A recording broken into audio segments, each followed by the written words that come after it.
میرا سوال ہے کہ میں اللہ تعالیٰ کو اپنی زندگی میں وہ اہمیت کیسے دے سکتی ہوں جس کا وہ حقدار ہے؟ تمہیں یہ پتہ ہے کہ تمہیں سب کچھ دینے والا کون ہے؟ اللہ تعالیٰ ہی دیتا ہے نا. جی. اللہ تعالیٰ کہتا ہے تم دوسرے لوگوں کے جس کی تم عبادت کرتے ہو یا جن کو سمجھتے ہو کہ بہت کچھ دینے والے ہیں، وہ تو کچھ نہیں دیتے. رب العالمین میں ہوں، میں رب ہوں تمہارا، میں تمہیں پالنے والا ہوں. میں نے تمہاری پیدائش سے پہلے تمہارے لیے انتظام کیا. جب پیدا ہونے والی تھی تمہارے ماں کے ذریعے تمہارے دودھ کا انتظام کیا، پھر تمہاری پرورش کرنے کے لیے تمہاری ماں کا انتظام کیا جو تمہاری نگہداشت کرتی ہے. پھر اس نے ہر طرح تمہارا خیال رکھا. پھر تمہارے ماں باپ نے تمہاری تعلیم کا خیال رکھا، تمہیں پڑھنے کی توفیق کے لیے کوشش کی.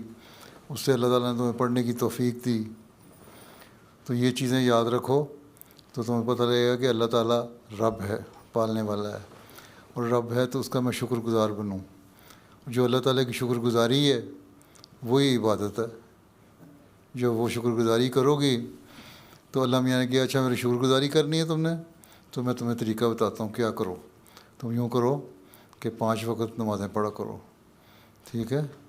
اور اس میں جہاں مسنون دعائیں یا قرآنی دعائیں ہیں اس کے علاوہ میرے سجدے میں جا کے، رکوع میں جا کے میرا شکر ادا کرو کہ میں نے تمہیں پیدا کیا اور اس کے بعد پھر تمہاری پرورش کا انتظام کیا، تمہیں پالنے کا انتظام کیا، تمہارے ماں باپ تمہیں دیے اچھے جو تمہاری تعلیم کا بھی خیال رکھتے ہیں، تمہارے کپڑوں کا بھی، لباس کا بھی خیال رکھتے ہیں، تمہارے آنے جانے کا خرچہ بھی انہوں نے دیا. اب یہاں آئی ہو نا، پیسے انہیں سے لے کے آئی ہو نا.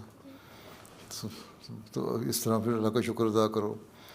تو اس جب یہ خیال آئے گا یہ ساری چیزیں اللہ تعالیٰ نے میرے لیے پیدا کی ہیں تو اللہ کی عبادت کا حق بھی ادا ہوگا اور اللہ کی شکر گزاری بھی زیادہ پیدا ہوگی. ٹھیک ہے. ٹھیک ہے، جزاک اللہ.